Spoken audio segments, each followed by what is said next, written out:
To order tonight's council workshop meeting for Tuesday, April 16, 2013. After we have our Pledge of Allegiance, please remain standing for a moment of silent reflection, thanking and honoring all of our military personnel, police, fire, and EMS who give so much to all of us to protect us, our country, and we would like to also have a moment of remembrance for the victims of the Boston Marathon tragedy that occurred yesterday afternoon. All please rise. I pledge allegiance to the flag of the United States of America and to the republic for which it stands, one nation, under God, indivisible, with liberty and justice for all.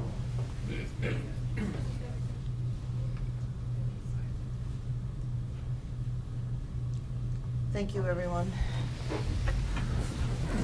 Mrs. Master, would you please read the Open Public Meetings Act announcement? According to the Open Public Meetings Act, adequate notice of this meeting has been given to the Daily Record. Notice has been posted in the Municipal Building, 204 Flanders Drakestown Road, Bud Lake, New Jersey, and notices were sent to those requesting the same. Thank you. Roll call, please.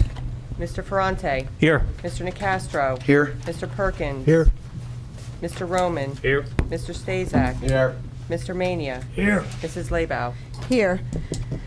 Before we begin with the presentations this evening, we still have some people coming in. I would just like to take a few minutes to once again thank all of our police, EMS, firefighters, and heroes who, instead of running from chaos in situations like yesterday's incident at the Boston Marathon, they will run towards the chaotic situation to help the victims.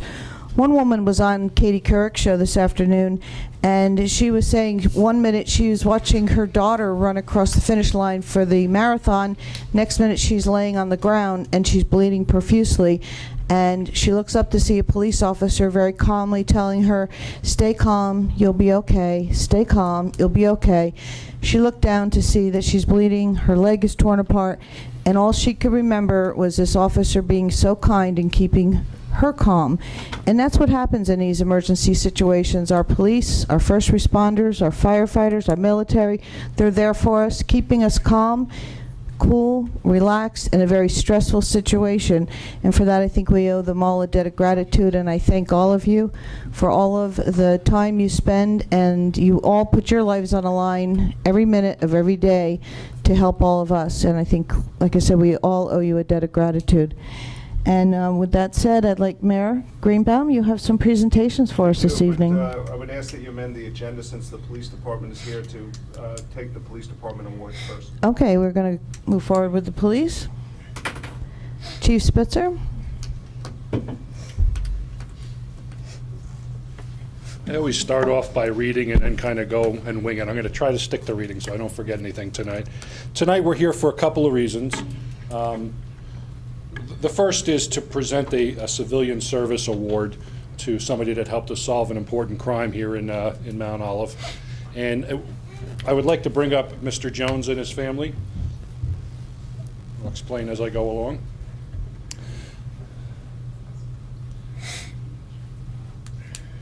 You can just come stand up here. It's okay. Don't feel uncomfortable. I will, but then. Mr. Jones is the father-in-law of Craig Castelletto, one of our detectives, and I'll explain how he comes about getting a Civilian Service Award. On July 30th, 2012, many Mount Olive police officers responded to the PNC Bank located in the Village Green Shopping Center for the report of a bank robbery. Officers learned that a tall, slender white male with large thumbs, right? Yeah. That was wearing a dark suit and left the scene. I'll explain the thumbs thing in a minute. Left the scene in a black car. A radio broadcast was placed out to responding patrols, and the scene was secured by Officer Gardner.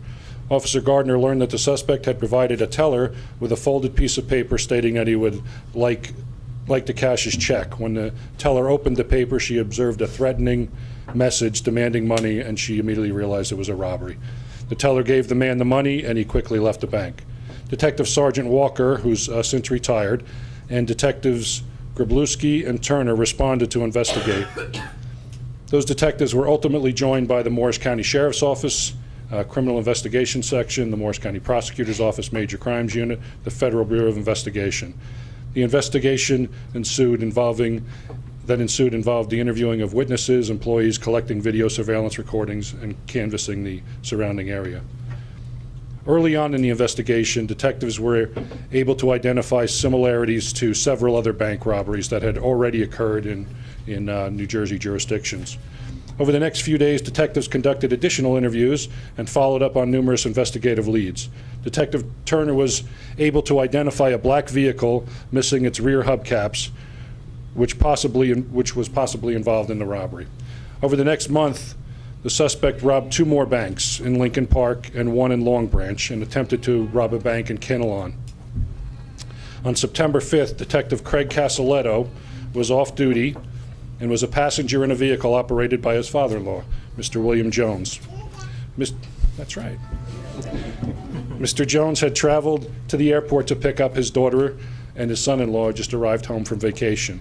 While traveling in the car with his wife and father-in-law, Detective Casaletto observed a black Mitsubishi Galant traveling on Route 78 in the fast lane of traffic. He observed that the vehicle was missing a rear hubcap on the passenger side. Mr. Jones was able to maneuver his vehicle safely in order for Detective Casaletto to obtain and record the vehicle's registration. After observing the vehicle a short period of time, they broke off their surveillance. On September 11, 2012, Detective Casaletto returned to work and ran the registration of the vehicle in question. He noted that a son of the registered owner, a David Caroccia, if I'm pronouncing that correctly, was similar to the image of the suspect captured on the bank surveillance cameras. As is common with police officers, Detective Casaletto shared his story with the other Mount Olive detectives on how his father-in-law was able to successfully navigate his vehicle in order to obtain the registration of the vehicle in question. I think it was one of those, follow that car, like in the movies, you know? I think he deputized him and swore him in. As a result of obtaining the registration from Caroccia's vehicle, detectives were able to match a character contained in the registration to a single character which was provided to them by a witness. During the next few weeks, a multi-jurisdictional task force, which included members of the Mount Olive Investigations Division, was started to provide surveillance of the residence of Caroccia. Ultimately, on October 11, 2012, a search warrant was executed at his residence, and as a result of that execution, several items of evidential value were located implicating him in the crime. All the crimes, all the bank robberies. As a direct result of the combined efforts of all these officers, Mr. Jones, a successful completion of the investigation was obtained. Faced with the evidence obtained, Mr. Caroccia has recently pled guilty to the whole series of bank robberies. All of the officers involved are commended for their selfless dedication during this long and difficult investigation. Officer Anthony Gardner, Detective Jessica Grabluski, Detective Sergeant Lou Sanchez, Detective Lieutenant Dunn, Lieutenant Craig Austenberg were all previously awarded the Mount Olive Police Grand Cordon for their participation in this cited action. Detectives Craig Casaletto and Dave Turner were previously awarded the department's Exceptional Duty Award for their highly creditable accomplishments, which resulted from their devotion to duty and service to the public. In addition, tonight, Mr. Jones will be awarded the Civilian Service Award, for assisting Mount Olive Township Police Department in the apprehension of a criminal. That's kind of the, I'll present Mr. Williams with the award. I would ask the mayor to sign it as well, if you can bring and that's kind of a skeleton. I tried to do, to briefly describe that, but just to let everybody in the council know what really happened over the long term in this investigation is some excellent work by our entire police department, specifically by our detective bureau, and more specifically by both Craig and Dave Turner. Dave, are you here? Dave Turner. Dave Turner was like the analyst in this case. When we say that he identified a car that looked like it was involved in the case, I'm talking about hundreds of hours of looking at videotape. He would look at a videotape from one of our businesses that was close to the scene of the bank robbery and say, that looks like a car because there was a little blur on it, and would work it down to the next business and to the next business and to the next business until he could say, oh wait, that looks like it's a Mitsubishi from the shape of it. Oh wait, where the license plate is, it looks like it's a Mitsubishi that belongs in one of these couple of years. Oh look, it's missing a hubcap. And then these guys, I'm telling you, when they just spent hours and hours and hours, the entire Detective Bureau. First under Lieutenant Austenberg's leadership, it's when he was back in the Detective Bureau, and just spent hours and hours combing over it to the point where they went home and they were eating, sleeping, and drinking this bank robbery. We had a couple of suspects that they cleared in the meantime, but by the time Craig was coming back, where were you coming back from anyway? From California. It was emblazoned. I'm sure while you were, wherever you were in California, you were thinking about the bank robbery. I just know it from what was happening. It was, so he had a picture of a car that he had never seen before in his head, and that's how it happened. So it's just a tremendous job, and we appreciate Mr. Williams' efforts, and we'd like to award him with the Civilian Service Award Medal tonight. Mayor, would you like to do the honors? Do you want to put it on? Why don't we have you come in?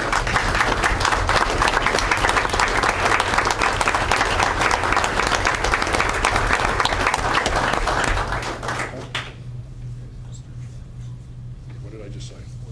You I said have to wear Mr. this Williams. every day. And to bed. It's Mr. Jones. I said Yeah. Williams. Mr. William Jones, I'm sorry. Thank you so much for your service.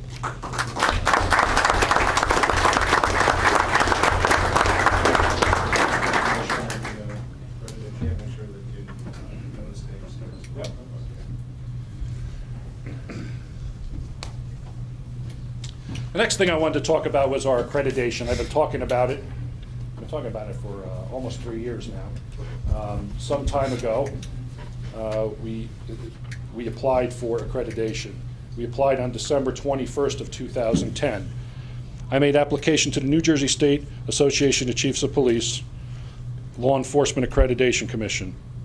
Then Mayor, now Freeholder Deputy Director David Scapicchio, who's joined us in the front row, encouraged me pretty strongly to seek out this recognition. He said for 2 reasons. He told us that he knew we would measure up, and he believed it would prove to others outside of the organization that we would measure up to the scrutiny. I was thankful for the urging, but I knew the undertaking would be difficult. David made the task more attainable by securing funding from a grant from the Morris County Joint Insurance Fund. The Rogers Group was hired, a consultant, to assist us in the process. Then Sergeant Michael Spitzer, a supervisor in the Communication and Records Division, was assigned the job of accreditation manager. I should point out that he also knew what a difficult time it would be, but he actually came to me and requested the job before being assigned it. Following Sergeant Spitzer's assignment as an accreditation manager, then Corporal Corleone was assigned as the assistant accreditation manager. In April of 2011, Corporal Kluska retired. Excuse me. His retirement was followed by Officer Abruzzi's in June and Lieutenant Egan's in July. With Lieutenant Egan's departure, Sergeant Spitzer had to manage the Communication and Records Division in his absence, while short of manpower.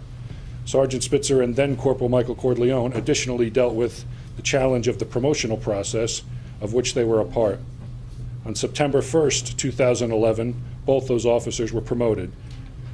After their respective promotions, they were also an integral part of the 2011 hiring process. The process ran from September until December of 2011. During this time, they managed transition in their division, learned new roles in the organization, and carried on with their accreditation efforts. The accreditation process was time and labor intensive.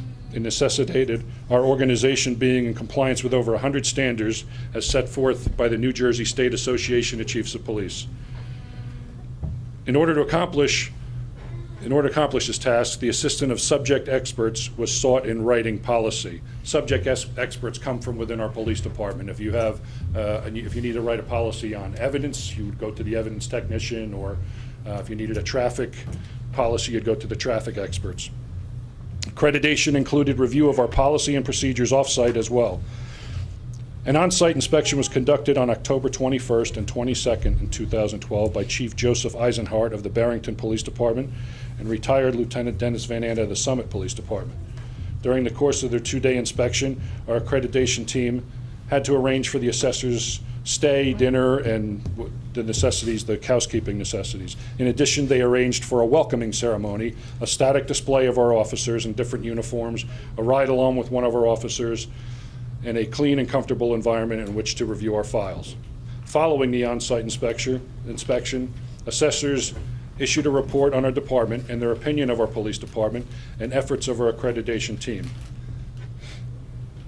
Though there are many quotes that can be pulled, the most impressive quote was this from the assessment team. The assessment team, quote, "The assessment team noticed that many of the agency's policies exceeded what the standards required. It was obvious that this was an agency-driven process, not just the chief's vision and not something being pushed by the accreditation team. Every member of the agency that the assessment team interacted with demonstrated a true commitment to the highest level of professionalism for the agency. A prime example of the caliber of this agency was demonstrated immediately during the static display and tour. As the assessment team arrived, we were met by many members of the agency and governing body.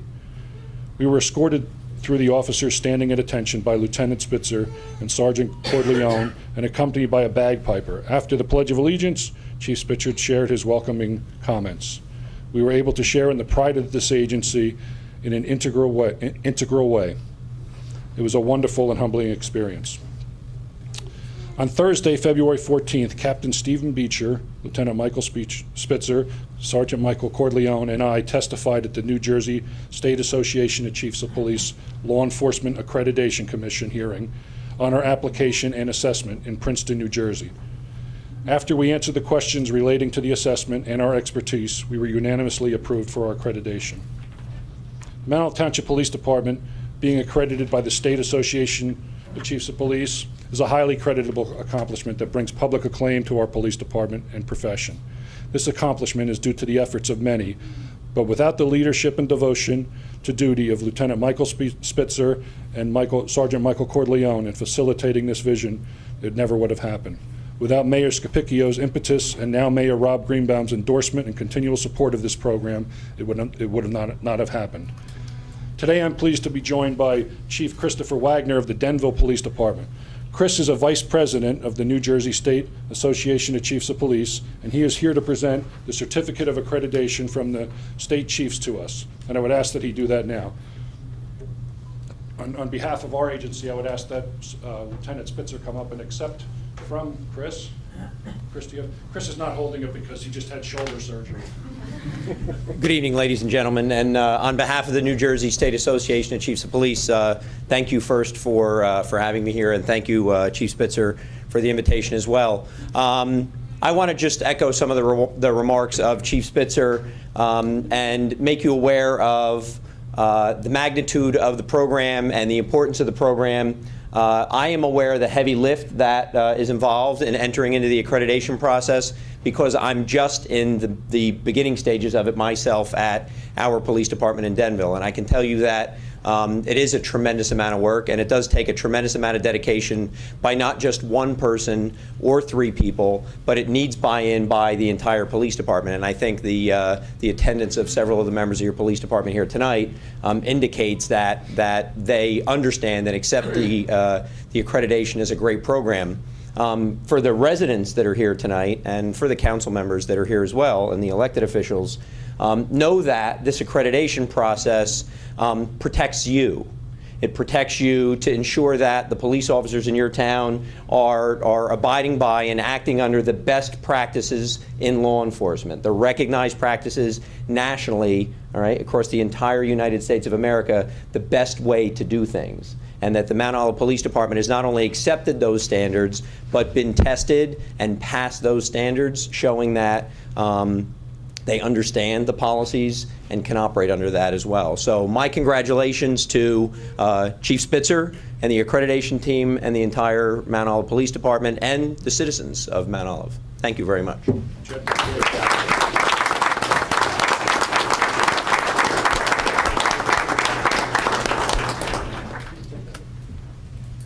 I asked if you wanted to say that. Further, because we were in compliance with the national standards, as Chris just described, the National Commission on Law Enforcement Agencies, we have additionally been awarded national recognition as well, and I would like to present that certificate to both Rob Greenbaum and David Scapicchio.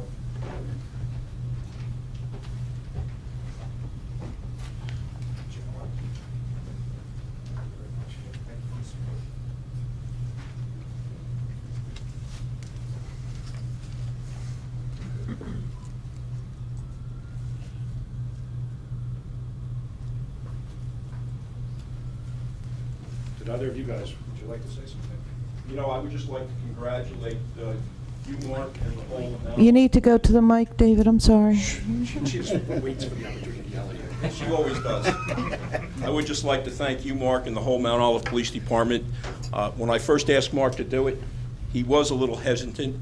I knew he could do it, I knew the force could do it, and I'd like to thank the mayor for continuing to allow the department to go through this process. Thank you. Congratulations, Mark. Appreciate it.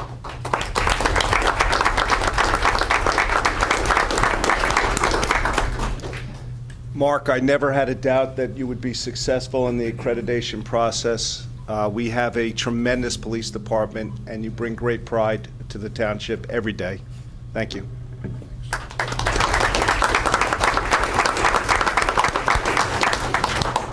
That's how mayors, that's how they say, like, you are going to get this. I know you can get this done. And then you have to go get it done, right? You know, all these men that I spoke about today are worthy of praise, but I would just like to talk a few more minutes on about our political body and our department as a whole. I have always been fortunate to have a work experience here whereby we are afforded what we need to do the job, and to do so without political interference.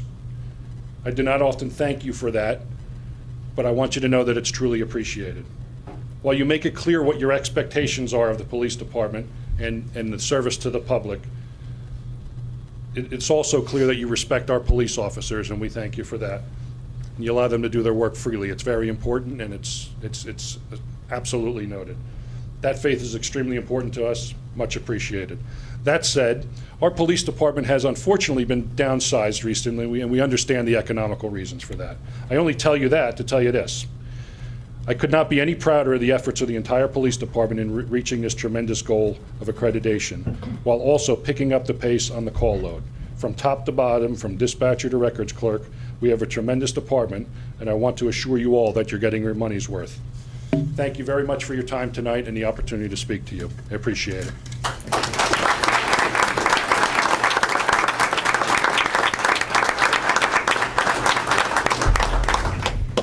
Thank you very much, Chief. Congratulations to all. And I can say from my own experience that our police department actually goes above and beyond every step of the way. And you guys and ladies, you are fantastic. Thank you. Mayor, you have more presentations for us? Thank you, Council President. I do appreciate you amending the agenda so that the police department could do their presentation first. I actually have 3 presentations this evening. I'm going to start with the girls cross-country team. I was actually following what was happening this year, and it was amazing to follow. It just kept going and going and going and going. A tremendous year. I know last year was great. This year was better. Very proud of what the girls accomplished this year. They were North 1 Group 3 state sectional champions in the 2012 cross-country team. And I'd like to present them. I don't know if Mr. Bear is here. Why don't you come up?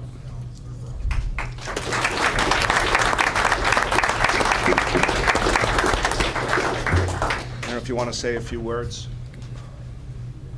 I'd like to thank the mayor and council for recognizing the girls' accomplishments this year.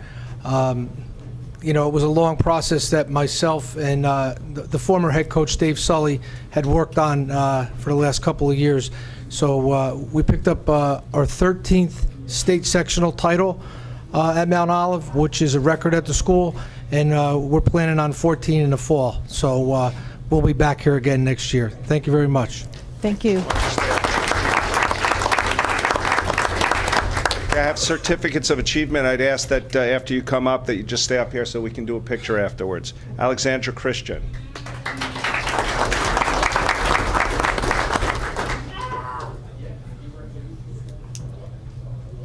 Mariah Christian.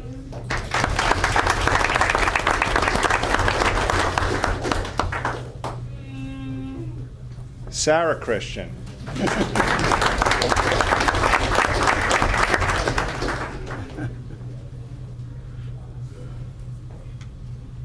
Should probably bring John and Mary up also.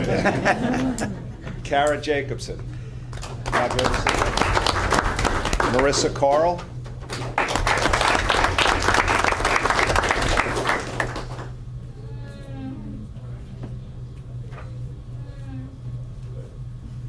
Sarah Mazukowicz.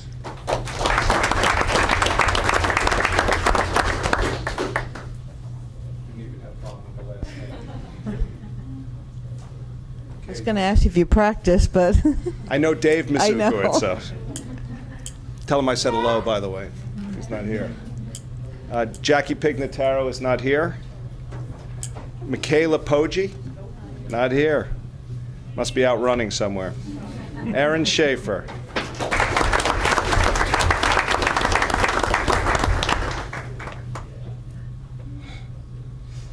Lindsay Schaefer.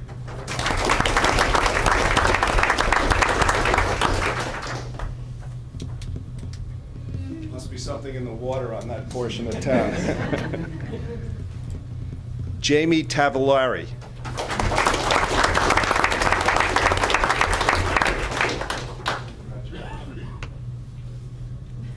And then I have one for Coach Bear and Coach Bear.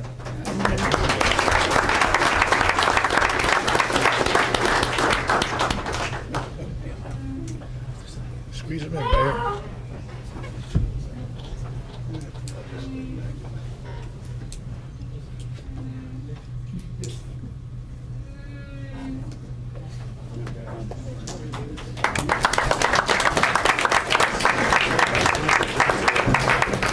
congratulations. Yeah, well, we haven't seen the last of them because we're giving out an award for track as well.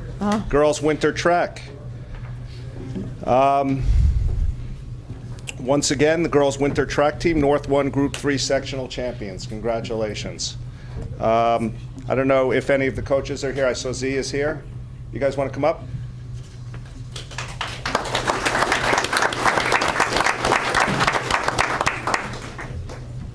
Congratulations. It's a great season. Or if anyone wants to say anything? No? Well, I don't think I really have much to say after what Coach Bear said. We also plan on repeating. We plan on winning the spring, first of all, make it a clean sweep. And I'd like to thank the mayor and the council for recognizing us, and all my assistant coaches, and also Coach Bear, Coach Sully, and Coach Benfatti, who handed me a very nice team to start with this year. So it was pretty easy for me. Great season. Okay, Mariah Christian. Okay. Sarah Christian.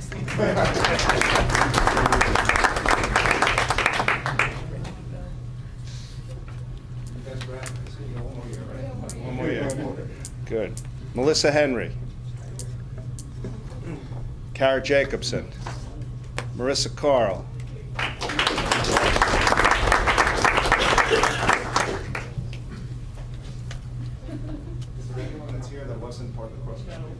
Okay.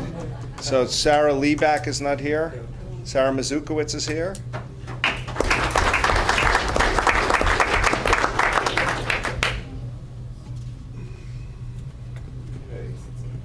Brittany Miller, Suzanne Nemo, Miss Orgy, Jessica Pravetti, Colleen Quinn, Kelly Seiji, Aaron Schaefer.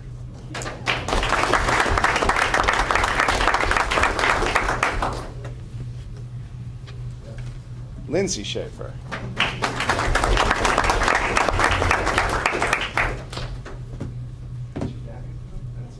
Oh, here it is. Rachel Spees, Jamie Tavillari.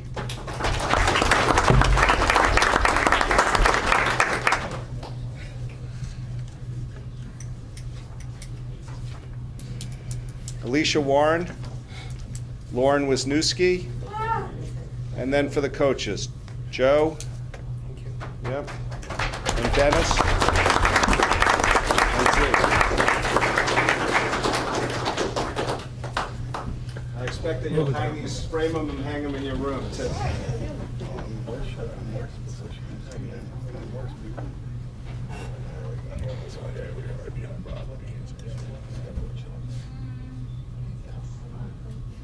Okay, congratulations.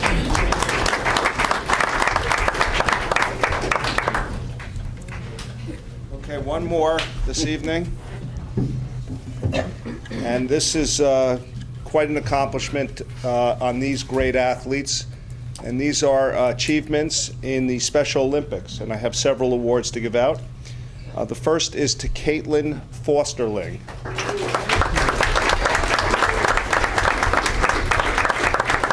Who received a gold medal in state bowling tournament. Congratulations.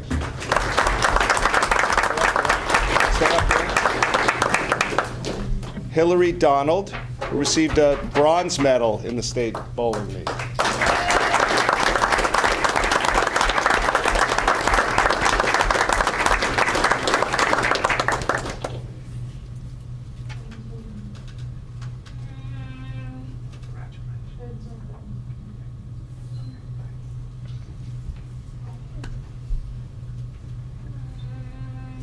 Carolyn Apostle, for bronze medal in the state.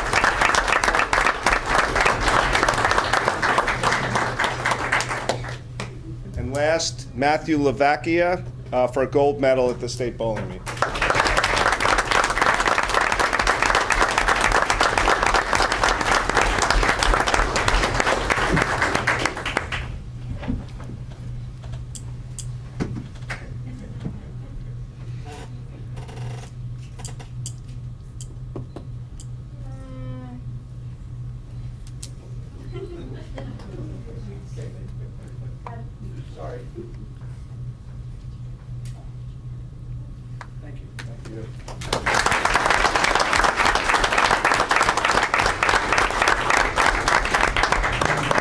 Those are all the certificates I have for this evening. Congratulations to everybody on a great, great year. Congratulations.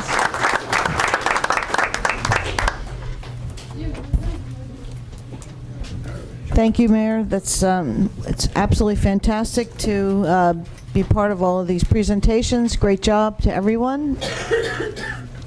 And moving right along with our agenda, Mr. Canning, you'd like to give us a summary of auction items? Sure, thank you, Madam President. As promised, I wanted to get through the first couple of auctions that we had in this year and provide an update to council. We're doing a little bit better this year than last year through the first quarter.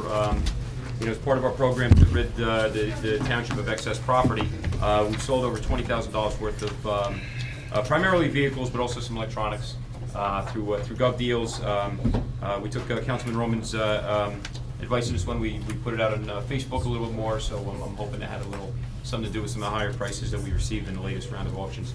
We're not done yet. I'm hoping to get a handle on the excess property around the township by mid to late summer. There's a lot of electronics. There's still some vehicles that will be coming off the line, but we're putting a dent in things, and we're doing better this year than last year. The entire return last year was $14,000 on excess equipment. We're already at $20,000 for the first quarter of this year. I'll take any questions if anybody has any. Mr. Roman? I noticed there was a bicycle on the list there. Do we have an inventory of bicycles? It was actually bicycles. I forgot the S. But Okay. the actual inventory, it was police department impounds that had never been claimed over the years. I believe from the auction earlier that there was upwards of 20 bicycles in that lot that had gone. Is it possible, at least on those kind of recreational items, that we can maybe donate it to either one of our churches or anything like that? Yeah, it's our property. We can dispose of it any way we want. If as we come forward, I always provide a memo to council, and I'd be more than open and welcome to striking anything from a reso to sell and steering towards a charity. Okay. Thank you very much. You're welcome. Before we go any further in the meeting, we have a new clerk in our clerk's office, and she's taking, doing the minutes. So if everybody could speak closer into the mic. She doesn't know everyone's voices yet, so it'd be easier if we speak a little. I'm the one with the accent. Wait till she tries to slow me down. Yeah. Oh, yeah. I'm sorry, I didn't mean to interrupt you. Mr. Canning, your next item on the agenda? The common theme I get is I talk too fast. I don't know where I deserve that from. It's the caffeine. The next item is the Old Flanders sewer survey. We have received the returns as promised, that we had the April 13th deadline as per our, I believe it was March 19th meeting. The results were provided to council and open to discussion or questions. The Both measures failed to reach the required minimums on the entire Old Flanders Triangle. So this portion of the effort appears to have failed. And again, I would await council instruction on when or where to go next. Mayor? I actually, taking the direction from the council that the council gave last time in terms of the approximate percentage that they would be looking for, noting that, in fact, the percentage was not even going to be close to be met. I have taken it upon myself at this point to do some additional research to determine whether or not moving forward with simply the St. Elizabeth's Church and Park Place.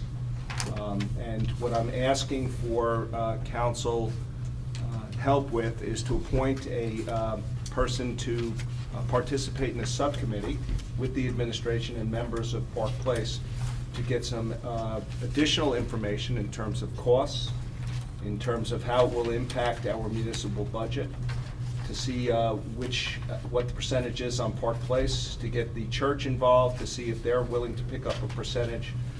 So I would ask for a member of the, I would ask, Madam President, for you to appoint a member of the governing body to participate in this ad hoc subcommittee to look at the feasibility of moving forward with a limited sewer service, eliminating, obviously, the Main Street area for the time being, and certainly the area of Patriots Way. What I've asked Mr. Canning to do is to schedule the meeting 30 days out, to have an agenda available 10 days out, and so that we can get the appropriate personnel and information to at least have a viable discussion in terms of moving forward with the limited project. And I think that's the best way to move forward at this point. It seems quite appropriate that, as originally presented for discussion, it's not going to work, but perhaps the limited aspect would work, and I think we can move it forward in this ad hoc subcommittee to at least get the appropriate information and perhaps a consensus to bring back to the town council for further consideration. I think that's a great idea. I also came about some information this afternoon from a study that was done by the Environmental Commission back in 2006 from Princeton Hydro that actually gives us a map showing us where septic systems should be severely restricted, and no surprise, the entire Old Flanders section is in bright orange, showing that you should not have septics there. So we do have some additional information that would be helpful for this subcommittee. Some previous studies have already been done. We could gather that information. And with that, I'd like, if none of the other council would like to be part of that committee, I will volunteer unless someone else would like to take on that responsibility, or in addition to. I don't see anybody rushing to raise their hands. But Madam President, yes. I think you would be the most appropriate person to be on that subcommittee. Thank you. Is everybody in agreement? Seeing everyone's in agreement, I will take on that responsibility. And I'll wait for Mr. Canning to let me know. And Mayor, I thank you very much for continuing the research on this, and I'm sure we will. I'm sorry. You have to come to the mic, please. Yes, absolutely. We're going to we're going to open it to the public. We do have some residents from the area. Okay. So you have to speak into the mic, please, and give us your name and address for the record. I'm Catherine Forsberry. I live at 22 Main Street. I sent a letter to the council before I went away telling them I was unalterably opposed to the sewers. That was printed. I object strongly to that. I did not endorse that becoming public information. I've since very much reversed my opinion on it, because while I was away, I talked to my son-in-law, who is a lawyer, and I've come to understand how much it affects the value of my property. And it certainly makes it more saleable. And if my house is more saleable, so is every other house in that area. It is area-wide, and somehow the people do not understand that. They do not have the full information. And I've come to understand that if I have to replace my septic system when I want to sell my house, that is entirely my responsibility. And if the sewers come in, it's a shared responsibility. So it's something that we all benefit by. I don't think that the people who live on the street have the full information, and I certainly don't appreciate hearing that Main Street seems to be dropped from this. Main Street has to remain in this. Okay, so I would really ask for a representative not only from Park, but from Main Street to be on that committee that goes forth with the investigation of new information. Thank you. Thank you. Would anyone else? Yes, sir. State your name. I do have a question. My name is Oh, this gentleman first, and then you just come up to the mic, please. State your name and address for the record. Robin Prasad, 1 Kema Place, Flanders. I'm the co-chair of the St. Elizabeth's Building Committee. I'm sorry, I couldn't hear you, sir. Could you speak? I'm the co-chair of the St. Elizabeth's Building Committee. I just wanted to ask to make sure that somebody from our committee would be on this subcommittee. Absolutely. Yes. Okay, thank you.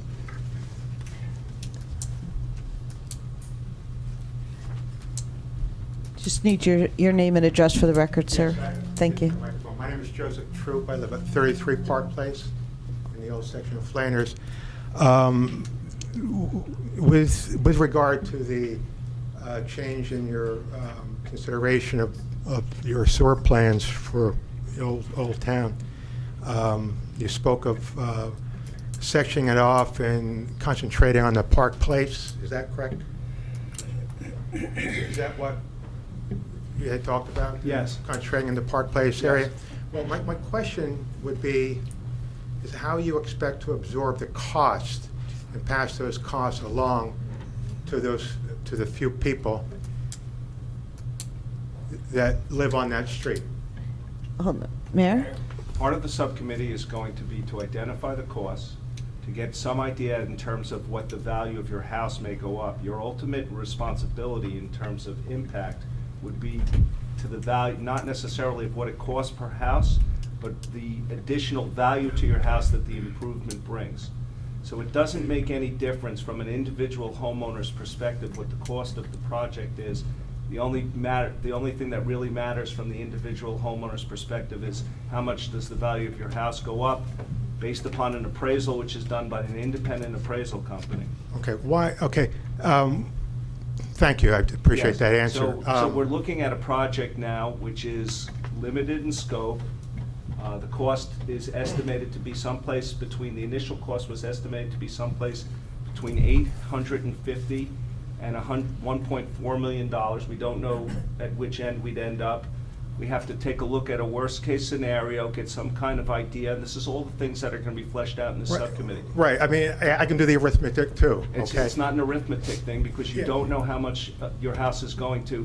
If you knew what your house was going to appraise for, let's assume that adding the sewer. Well, why would the appraisal of my house and the value of my house be of importance to the town council? Because that's what your special assessment goes up as a result of the improvement. Right, and now you understand Yes. the way you're looking at this, Yes. okay? But when you do a special assessment, Yes. and you come up with the numbers that you're looking to assess me, you cannot at all think about having a home appraised that would even come close, increasing in value in proportion to what your assessment would be. No, you're not understanding. Let's assume that your house goes up, let's pick a number out of the hat, $20,000 as a result of having a sewer as opposed to a septic. Let's assume that's That's an you're talking about an appraised value? Yes, your house, instead of your house appraising at $350,000, it now appraises at $370,000. Well, the assessment. Can you let me finish, please? Sure. So you're not understanding the concept. Let's assume your house appraises hypothetically at $350,000. As a result of putting in the sewer system, which is costing $1.4 million, that's a hypothetical number, your house goes up in value by $20,000 because now you don't have a septic, you have a sewer. The special assessment to your house would be $20,000. You would take the special assessment on every house that has participated in the sewer, and the difference between the special assessment and what it actually costs to do the project is a general taxation issue which is shared by the entire town.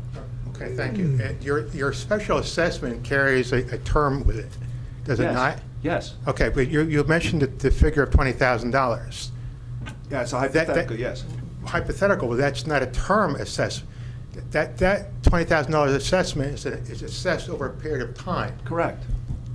It would be 20 years. Right. How can you possibly say that one's value of the home will increase at that level over a period of 20 years? That's what the law says, that how the Well, That's I'd what be the more than law- I'd be more than happy to see the facts on that, You sir. can speak to the town attorney, he's sitting right here. Did I misstate anything? No, it's a very accurate summary as to, and that's what we spoke about when we had the public meeting to discuss the benefits and what it would cost. We had the tax assessor here to explain the process from a valuation standpoint. The mayor's summarized it But you're right, very but accurately. from You what I can't change read- the law. That's the way it works, so it's fair to everyone as part of the process. From the information that was sent to me, my understanding is that my home gets assessed, and we're talking roughly now, of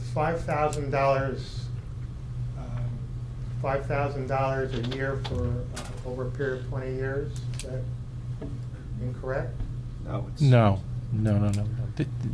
No, that wouldn't, I don't think that would be a number at all that would be correct. That would be a $100,000 assessment on your property as an improvement, and that's nowhere near what we were talking about.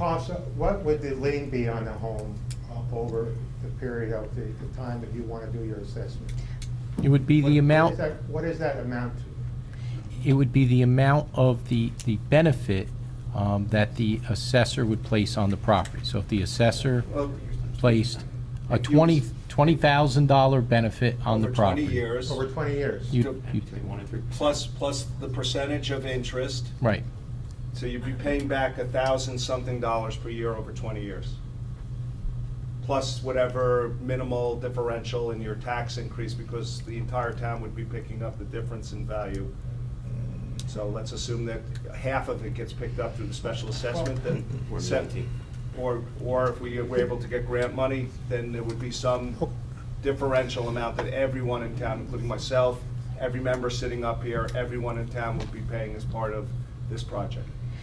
Okay, because I already own the property, so I guess my question is, over the period of 20 years, if there's a lien on the property, what would the amount of that lien be over? It depends how much your house appraises differently, plus an interest rate over 20 years. So it would be a declining balance over the years. You'd be paying whatever, I can't tell you what the number is, but it would be approximately $1,000, assuming a $20,000 increase over 20 years, it would be $1,000 a year plus the percentage. Okay, but the numbers that I read when I received the survey were basically done with a lot more portion of properties, with it had Main Street, had Beaver Lane, I believe. The number you had read, which talked about $49,000 a year, was the cost per house. It wasn't necessarily cost per the house. assessment that was going to be charged. The The cost per law house. is very specific. You get charged the amount of increase to your property value as a result of the municipal improvement. So an appraisal company comes in, and they come in and they look at your house and they say, okay, before the sewer was there, your house was worth $350, it's now worth $370. Your special assessment is $20,000. If they come in and say that your house is now worth $390, your special assessment is $40,000. That's done by an independent appraisal company, which is hired by the town after RFPs are done, and generally the lowest bidder comes in. Oh, this is done after the fact. This is done after decisions already been made, what we're going to do. Why don't we do it the other way? Why don't we propose, having an independent appraiser come around to the subject properties that you're looking to assess, and have it done that way to see whether or not the home would carry that kind of assessment, where one would be able to to obtain that kind of value from the house. I just assume it's done as a matter of law. Whatever the law requires is what happens. I mean, is anybody can talk to? You have any documents, any paperwork that support what Yeah, we're it's- talking about here? it's- Because you I know, certainly that- like to see it. That's why all we could do is estimate the cost and estimate, the assessor gave estimates as to what the actual assessments would be, a range. But you can't do it in that order because you really don't know what type of, benefit it's going to be until, one, you have the actual costs. We've estimated the cost of the project. And two, the appraiser goes out and looks at the benefit to each individual property because the assessments won't be exactly the same. You can only estimate, and but you can't come up with exact type figures. But we've even tried to do that just from a standpoint of what we thought the overall costs would be.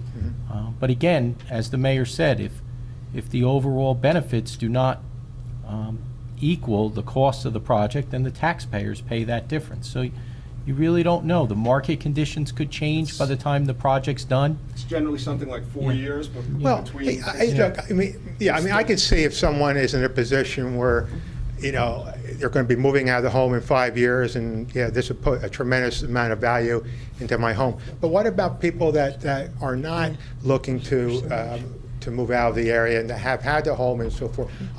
My personal opinion is that it's one heck of a burden that is being imposed on a homeowner like myself. We'll say, I can't speak for everybody else. Mr. I'm sure Troop. it does benefit other Yes. people on the street. But for myself, I really can't see the benefit. I am not against sewers. I think sewers are a great thing. What I'm really against is imposing the kind of tax assessment that you're looking at imposing. Now you're cutting back down on the total amount of area that you were originally thinking about doing. Now you're minimizing it to such a small condensed area like Park Place, and all of a sudden, I'm thinking that your dollars are going to go way up. I mean, how can It you? doesn't change what your assessment would be. Right. Your assessment is not based upon the value of what it costs to do the project. It's only based upon the additional value to the what your house is worth. It doesn't matter whether we do one house or if we do 500 houses. The law is the same. That your house, which sold at $350, the appraiser comes in and says $370. And you can't do it beforehand because it takes 4 years. So there's no way to appraise ultimately what the project is going to cost. I'm sorry, there's not an answer which is going to satisfy you here today. I can tell you that looking at the list of people who voted on this project, there were only 2 people on the entire street of Park Avenue who voted against it. It's overwhelmingly wanted by the people on the street. That's why we decided to move in that direction. And Mr. Troop, look over at the council. I know, my voice always sounds like it's coming from... It always sounds like it's coming from back there. Jack Marchione is our tax assessor. He did extensive research on the whole process, and he could give you more details, but like the mayor said, we can't give you the answer tonight because it's too far out in the future. I can just tell you from my own personal experience, Mr. Manny will probably tell you the same, Mr. Perkins, Bud Lake Sewer System, each individual homeowner was assessed at $17,000, and our house has improved in value way beyond what it was at the time. My house was assessed at like $99,000 at the time. By the time they finished the project, my house was worth almost $300,000. And Did your real estate taxes go up? no, they did not. And You said your home has market value here, right? and then what happened over what happened over the years is I paid mine off early. So I didn't have a lien on my house. So if you're concerned about a lien, you could pay it off and you will not have a lien. You'll also have the benefits. That's great. I mean, But we don't know, right now we're having this ad hoc committee to research the feasibility of possibly running the line in. We want to speak with St. Elizabeth. So right now, it's very, very early to even say if we're going to move forward or not move forward. We still need to get more detailed information. So What I suggest, Madam President, is take Mr. Troop's information. He can participate on the committee, and he can come back at the time. We're not moving forward with anything other than to continue on with this process. Right, exactly. And in terms of Main Street, I forgot your name, I apologize. Kath- Catherine's house yeah. is close enough on Right. the route. 22 is at which end of the street? I don't even know. The St. Elizabeth side of the street? No. The other side? She's on the other side. Yes. She's, Well, you know, she's my- closer to North I Road. mean, I don't want to hold your meeting up, and, yeah, I know you have an agenda, you want to get through what we're doing. Right. But, I mean, if I can make a suggestion on this, Sure. you know, if there's somebody on Main Road that really wants this, and she's on the other side, if there's some people on Park Place that really want this, you're on Park, those people are on the other side of Park Place, that's the north side, we'll call it, of the old section of Flanders. Run the lines down there and connect the people. Can't do it. No. The cost is prohibitive in terms of what the town would be undertaking. It can't be done. Cannot be done. The cost is prohibitive. It's either gonna go down Park Place or we're not gonna do the project at all, and that's what we're discussing at this point. Because the people on Main Street overwhelmingly indicated that they didn't want it. Council has made it quite clear that they're not gonna overrule the majority. Park Place is a different situation. I understand you're not happy. I suggest that you participate in the committee. You can certainly make your voice known there, but you're gonna be in the minority moving forward. But you're In certainly, terms of the committee, but your voice is important. you're welcome to participate, and as we get more information, you know, I mean, it seems like such a large undertaking for a township to do, for a few people It's- benefiting from the choice. Ultimately, is there a housing development going on here where they need? No. Would need to have, Absolutely, no, absolutely some not. sort of no. a There is- system that would be Mr. adequate Troop, for. no, Mr. Troop, what we have is several residents on Park Place who have failing systems, who have cesspools, and it's, first of all, it's environmentally not safe to have the systems as they are, and as a township, we need to investigate this further to find a solution to the problem, and that's where it's coming from. But we would love to have you participate and, you know, make sure that all of your concerns are addressed. Yeah, But we can't, I have many can't. concerns, and I Right. appreciate that opportunity. Absolutely. Would you Yeah. please give your name and address to Mrs. Masser so that we can keep in touch with you? Thank you very much. Yes, you can come over here if you'd like. Yeah, this microphone or that microphone, either one. I would like to know what percentage of the residents on Main Street took part in the poll? We had, Sean, I can give a ballpark figure. 13 of the 22 yeses came from Park Place alone, so that only leaves you 9 outside of, 4, 5, 6, 7, 8, 9. yeah, outside of the Park Place area versus. Okay, my question 32 was how against. many of the residents took part in the poll? Almost everyone. Almost everyone? Yes. I see. And 13? I see one. we had One house 29 that yes didn't- and 47 no. One house that didn't participate. And so it's a closeout? Can I take part in that committee? Yes, You can. absolutely. Okay? I can tell you that it's not going down your end of Main Street. I can tell you. Not that. absolute? Nothing's It's- going to change it?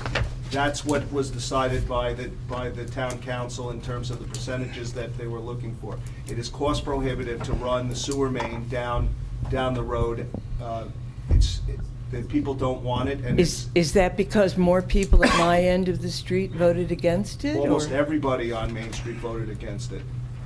9 people voted in favor, 30-something voted against. 32 voted against. Okay, thank you. Okay, do we have, you're going to switch houses? Switch on.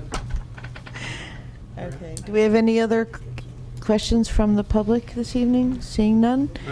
I'm sorry. I forgot your name. Would you state your name and Thank you. address? My name is Gerald Hodgins. I live at 2 Patriots Way. I'd like to thank you for pursuing this and trying to find the best solution to this problem. I was wondering if I could be on the committee. Talk a little louder, Yeah, please. Yes, I was hoping I could be on the committee, possibly, Yes. to discuss this as well. Absolutely. If you Or at least could- be abreast. Would you please give your name and address to Mrs. Sure. Masser for us and your email address? Yes. So we can include you also. Thank Okay. you. Thank you.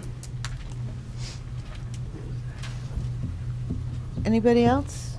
No. See none? Next, we're moving right along to our agenda.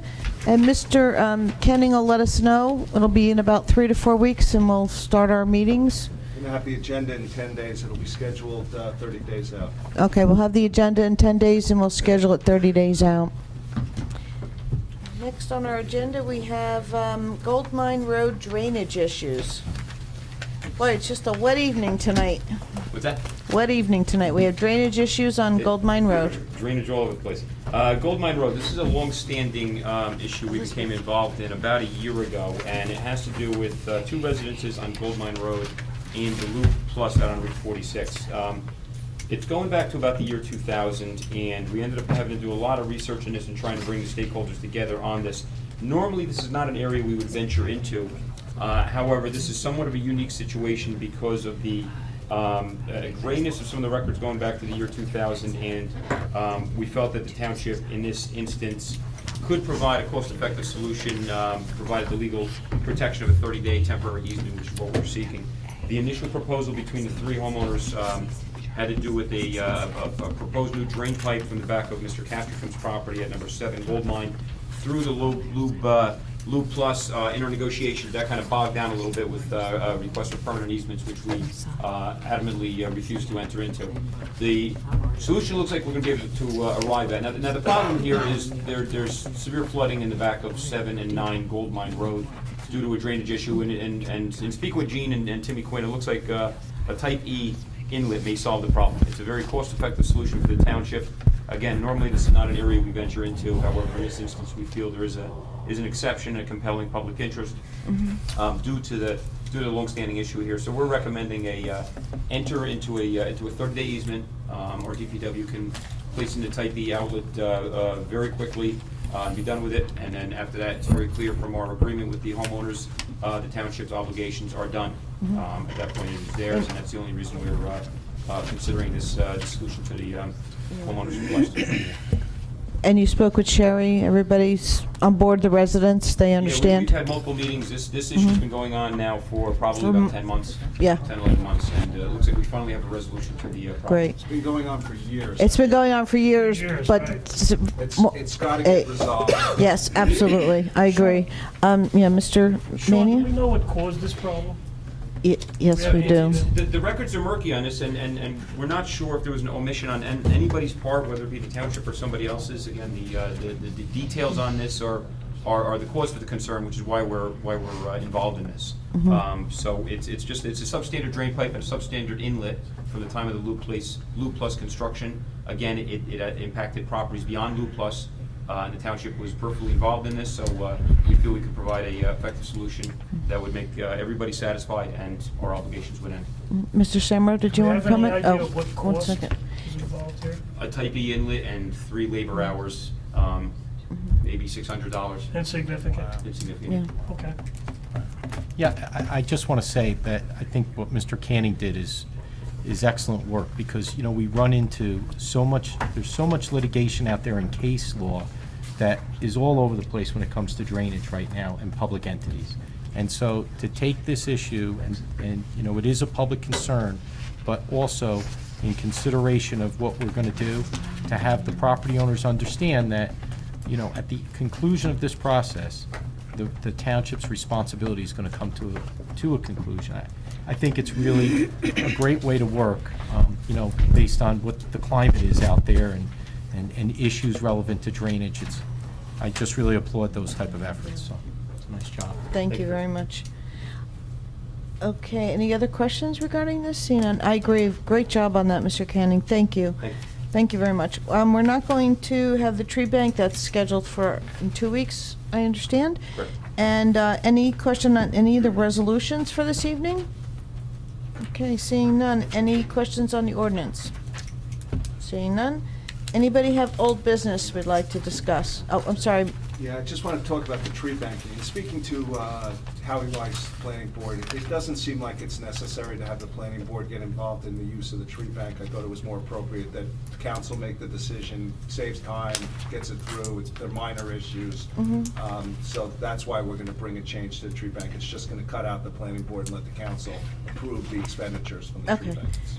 Yeah, because usually it would go to planning board, then it comes to here anyway, and so. It just we're takes a longer period of time. It seems to be more appropriate. Right, sounds good. That's the $12,000 expenditure we're talking about, right? Yes, that'll be before you on the 30th. Also, just a note, on the 30th, we're also going to have the freeholders come to talk about their budget on the 30th, so that'll be an interesting evening. Any other old business? Seeing none. New business? Seeing none. Anybody from the public like to come up and say anything? Seeing none.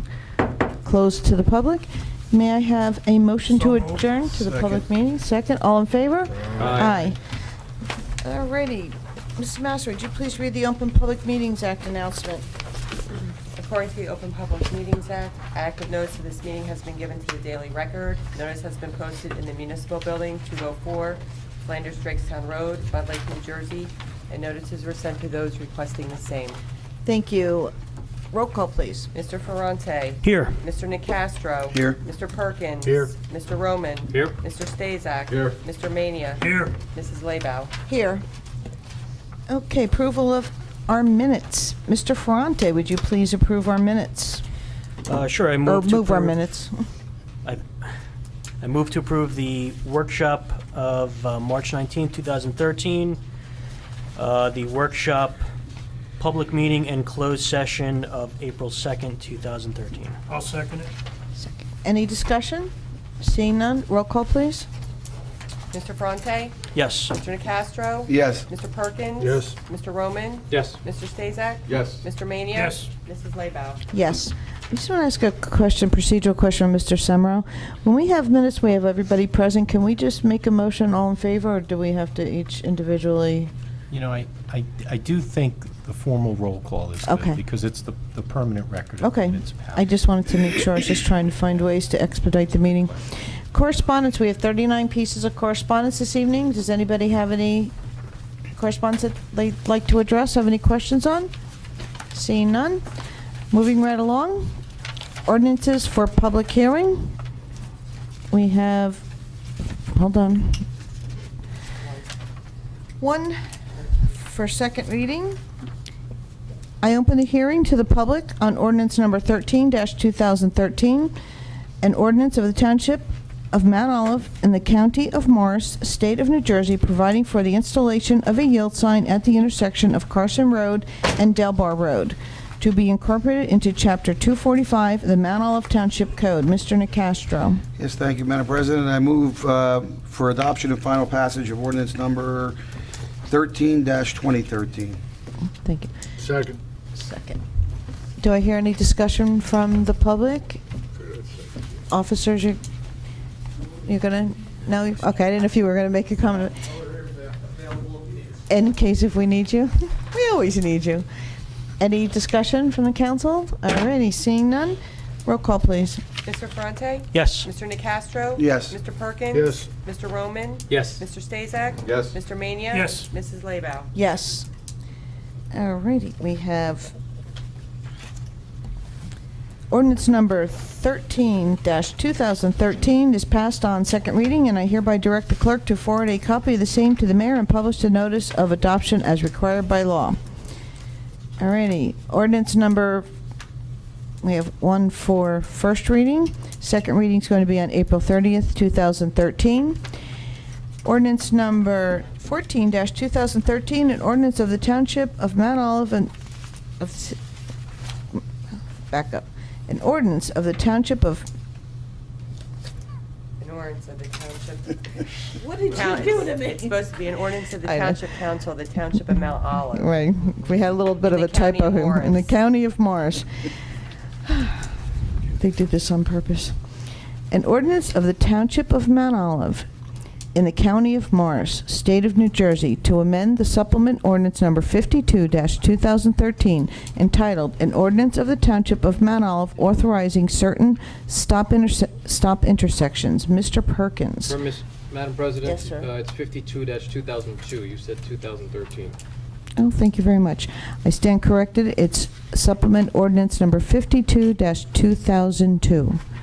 Mr. Perkins. Thank you, Madam President. I move that ordinance number 14-2013 be introduced by title and passed on first reading, and that a meeting be held on April 30th, 2013, at 7 p.m. at the Municipal Building, 204 Flanders Drakestown Road, Bud Lake, New Jersey, for a public hearing, consideration of second reading and passage of said ordinance, and that the clerk be directed to publish, post, and make available said ordinance in accordance with the requirements of the law. I'll second it. Thank you. Any council discussion? All right, seeing none, roll call, please. Mr. Ferrante? Yes. Mr. Nacastro? Yes. Mr. Perkins? Yes. Mr. Roman? Yes. Mr. Stazak? Yes. Mr. Mania? Yes. Mrs. Laybow? Yes. Tonight we have 13 resolutions on the agenda, and on the consent agenda. Thank you, gentlemen. Congratulations again. Thank you. Good night. For consent resolutions, we have 13. Would anyone like to have any removed to non-consent? Seeing none, Mr. Roman, would you please move resolutions 1 through 13? I move for approval of consent resolutions 1 through 13. Second. Any council discussion? Any discussion from the public? Seeing none, roll call, please. Mr. Ferrante? Yes. Mr. Nacastro? Yes. Mr. Perkins? Yes. Mr. Roman? Yes. Mr. Stazak? Yes. Mr. Mania? Yes. Mrs. Laybow? Yes. Thank you. Next on our agenda is consent motions. Mr. Stazak, would you please move our bill list for us? I move the bill list. Second. Who's second? Who's second? Right. Very good. Anybody from the public have any questions? Seeing none. Anybody from council? Any questions on the bill list? Seeing none, roll call, please. Mr. Ferrante? Yes. Mr. Nacastro? Yes. Mr. Perkins? Yes. Mr. Roman? Yes. Mr. Stazak? Yes. Mr. Mania? Yes. Mrs. Laybow? Yes. Administrative reports. I just want to let you know that an issue was brought to my attention with respect to Lower Tints Road. So that's the portion that cuts into River, and at the top part cuts into, I guess, Tints, at that stop sign. Someone sent me a whole bunch of pictures of major commercial vehicles going up that road, and as you know, the bottom part, the very bottom part, is pretty windy. So I've asked the police chief to look into a weight restriction on that road. Some of the pictures were, I mean, you're talking about major tractor trailers going up that road. And in speaking to the police chief, he said that's what happened with the advent of GPS. Yep. So at some point, we're going to be bringing, I believe it's appropriate to change the weight restriction on that road based upon conditions. It will be coming at some point. I'd like to know how they could even make it around that first turn coming from River Road. Like, oh my I God. don't know. I Yeah. guess at some points, they have to back down. Mm-hmm. Yeah. Because it's just not, it's not appropriate. No. That sounds like a good idea. Do you want to talk about Saturday's big event? Saturday, there's a big event. Very good. It's the Momentum Run. It starts at Turkey Brook. I don't even know what time. 5K, 10K, lollipop lap. And the 1 mile, 1 mile walk? And I know that there will be a number of people participating. I know that Alex is going to be running. I'm sure Colleen is doing the lollipop thing. I was going to do the lollipop lap, but I was actually asked to lead the 1 mile walk, so I'll be. Colleen is doing the 1 mile. I'm doing the 1 mile. Colleen's going to put all of our EMS workers to the test. When I get about a quarter of the way through that mile, they'll be running out to perform emergency services. So. I'm doing the 10K. Yeah, we can't wait. I was going to ask you, how's the training going? It's not. It's I'm not? going to finish the 10K in 55 minutes, with standing right next to Sean. Although it's very funny because someone purchased a shirt based after last year's results for my daughter, who's 10, and on the back of the shirt it says, "Sean, can you read this?" on the back of the shirt. That's cold. It was cold. Wow. That's cold. That's going to be good. You gonna be there? It'll be a lot of fun. Well, I think it's going to be a great time. I'm looking forward to it very much so. Would we like to talk about opening day baseball on Saturday? No, there's no one here, and most of us were there, except for someone was absent, I won't say who. Soccer. Well, anytime you need pointers, Mayor, I'd be happy to help you Yeah, out. right, we're not talking about that. Okay. Moving right along. Old business, gentlemen. Anybody have any old business? Okay, seeing none, any new business? Seeing none, legal matters, Mr. Semra? Just want to update the governing body and let them know that we're in the process of putting together professional services proposals for the due diligence on the Cobblestone property.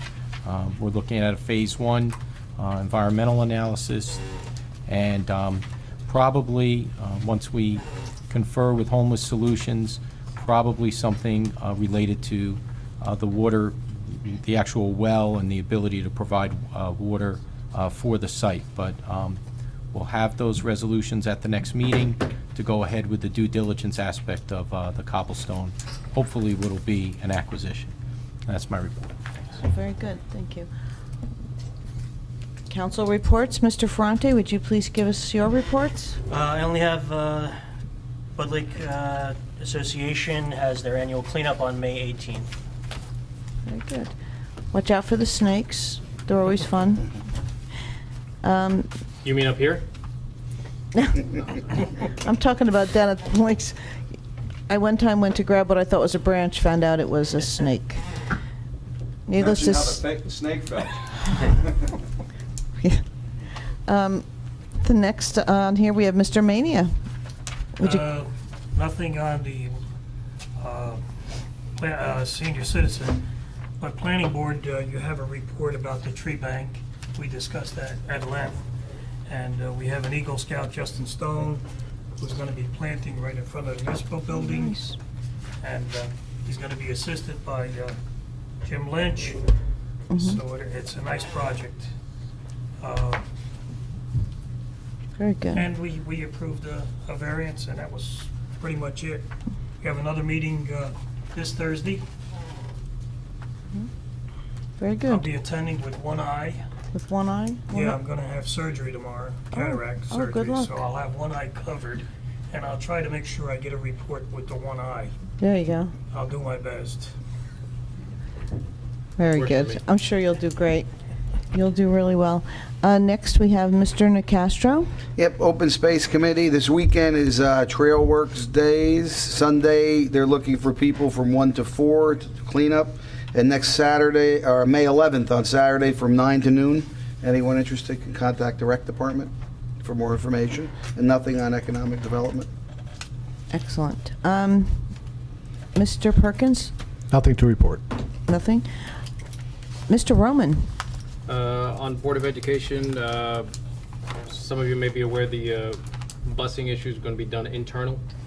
So we should hopefully be seeing the disappearance of those signs throughout the township. On recreation, you guys touched on my stuff. I'll report it anyway. Opening day was this past Saturday. Everybody was here in attendance except some guy over here on the end. Something about soccer, I don't know. It was a great attendance. Unfortunately, the weather was not as cooperative as before, and as someone had told me, it was because of the change of presidency in that association. Don't know who said that. And then, yes, we have the 5K, 10K this weekend.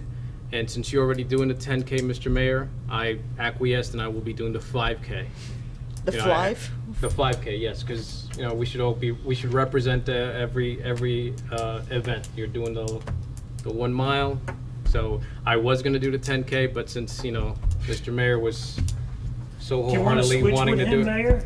No, you know what? He wants you to switch with I him. think he's good. I think he's good. Well, I think, Mr. Ferrante, you can do the lollipop lap because you got the little ones, right? So I'm doing the walk. you're going to do the lollipop? No, I'm doing the walk. Oh, you're doing the one? Yeah, I'm taking Okay, his kids great. to the lollipop. Oh, you're doing the lollipop? Okay. He's taking his kids. Well, I'll tell you what, John, you can do the 1 mile and I'll do the lollipop. So, okay. And that is all I have to report. Very good. Next, we have Mr. Stazak. I want to tell everybody Mr. Stazak has agreed to be our council liaison for the MOTV, and thank you very much. We greatly appreciate that. We met on April 7th. Some of the things we discussed were the upcoming segments, the waiver provided by Mr. Semero, which I just finished reviewing, and we discussed the schedule of events, the 5 and 10K run, the structure mutts and the pirate, and the building blitz for Habitat for Humanity. Our next meeting is May 13th. She shakes her head in the back. Thank you. And that's it. Oh, that's great. Thank you. Mr. Perkins? Thank you, Madam President. Jim, since you're now the new official member of the newly formed Mount Olive Television Committee, it would be really nice to see a council meeting that doesn't have last president, Mr. Roman, where Mr. Maney and I are still discussing, along with Council President Lebo, the great work that the NJDOT is doing on the paving on Route 46. That segment has been on the air for the past 2 or 3 months and has never been updated. So it would be nice, considering that we have somebody in the back of the room constantly recording these, that they at least get something new on there. I mean, there's been a lot of important information that it could be transferred to some of the public, the viewing public that does watch it on Fios and Cablevision, that doesn't have the time or wherewithal to go to YouTube. So if they could look into getting those updated, Jim, I'd appreciate it. We'll see if we can rotate and move things along quicker. At least, a month or two old isn't too bad. I think that was Brad, the I think meeting. they left us on because they're trying to give us a plug, you and I. I was going to say it's the same suit Alex had on, but I think it's a different one. No, I think that was the one day where I had the best hair day, so I asked him to rerun it. Thank you, Madam President. Thank you. And for TNR, I don't have anything to report this evening. So, public portion. Anybody from the public? Nothing? Nothing? Nothing? Okay. Close to the public. And council comments. Mr. Ferranti? Nothing. Nothing? Mr. Nacastro? Nothing. Mr. Perkins? Thank you, Madam President. I have a very short list. As he scrolls out As I this- scroll it out, Aesop's Fables. In regards to this Saturday for the run, I'm looking forward to that. Last year I did the 1 mile walk, and even though I didn't participate in some of the spinning classes with the mayor, I did manage to lose a considerable amount of weight. This year I'm going to run that 1 mile. All right. So I'm just a little, I'm about 0.8 miles right now, so I think I can make the mile. If not, the ambulance squad will be there taking care of me. John Maney and myself this past Sunday attended the Islamic Society of the North of New Jersey community welcome at the Bud Lake Fire Station. Nothing but good things. I spoke on behalf of the mayor and the council, expressing our appreciation for them having this event. There were representatives from different cultures, from India, Morocco, Pakistan, quite a bit. They discussed quite a bit about Islam, their belief in God. They want to participate more in the community. I've asked them to reach out to either Mr. Canning or the office of the mayor directly for any possibility of them helping out with anything such as upcoming events, such as the carnival and all. So it was a very nice event. We had a great time. Excellent. That's it, Madam President. Mr. Roman? I'm sure all of us are thinking about what had happened yesterday in Boston, and I'd be remiss to not point out that the example of how all a community comes together whenever there's a tragedy, and it made me think about how our community, whenever anything even nowhere near the magnitude of what Boston just went through, we're all managed to come together, and it just shows the resilience of our populace, not only here in Mount Olive Township, but in the United States. Thank you. Excellent. Mr. Stazak? Nothing at this time, madam. Mr. Mayhew? Just a couple of things. One, we got a letter from the resident on Shady Lane in Bud Lake about the removal of a tree. And it's really nice to see the quick response that the administration did in removing this tree, and it's such a nice letter. The other thing I want to mention, Ray forgot to mention, was the good food that we tasted there at this Islamic affair. We tasted food from probably about 7 or 8 different countries. Wow. and our plates were just mounded. And Mr. it was so Perkins. nice that they said our guests ate first. Oh. So we had our pick right away. Mr. Perkins, wanted to add to that? Thank you, Madam President. I would be remiss if I did not mention that Mr. Mania's first course was spaghetti. You've never had that before. And I must say that Arif Akhtar, who I think all of us are familiar with working here in the town, couldn't load enough food on John's plate. John literally had, and I'm not kidding you, 3 full-size plates sitting in front of him. I'm saving it for you, though. And everybody kept trying to get me to eat more. And I'd had some chicken kebabs, and they were fantastic. And it was time for me to leave. John was still there eating left when me I there. left. Well, you had so much food. He had a great day. It was wonderful food, wonderful time. But I have to, our vice president, true to his word, he's Italian, he went right for the spaghetti. Right for the spaghetti. I have to say, I wanted to go to the event. I had an open house scheduled on Clinton Ave. And I have to say, one of the couples that came to the open house, they had heard about Turkey Brook Park. And so they had gone over to Turkey Brook Park. Were so amazed when they went to pull out, they saw my open house sign. So they came over and they said, "This house is perfect. It's walking distance to the park." And so I'm hoping that they end up ultimately, I'm still waiting. They were trying to figure out where they would fit their new bedroom furniture, but we were measuring the rooms, so that would be lovely. But they were at the park and fell in love with the park and then came right over to the open house. So that was very nice. But also I wanted to say that, and talking about the letter that we received from Mr. and Mrs. Moran, I called them the other night to make sure they were satisfied, and I called the mayor right away and Mr. Canning and let them know that the very nice comment from Margaret Moran, the wife. She said that she, for the first time in years, when people ask her where she lives, she's so proud to tell them she lives in Mount Olive Township. She said in all the years she's lived here, it is the best, and they were so impressed. Within 2 days, that very next day, somebody came out. Within 2 days, 3 days tops, that tree was completely taken down, and they just could not get over. And they thanked the mayor and business administrator for being so responsive. And I think that's great. That's what it's all about, communication. So I also thank you very much. And without further ado, may I have a motion to adjourn? Second. Second. All in favor? Aye. This meeting is closed. Thank you. Have a good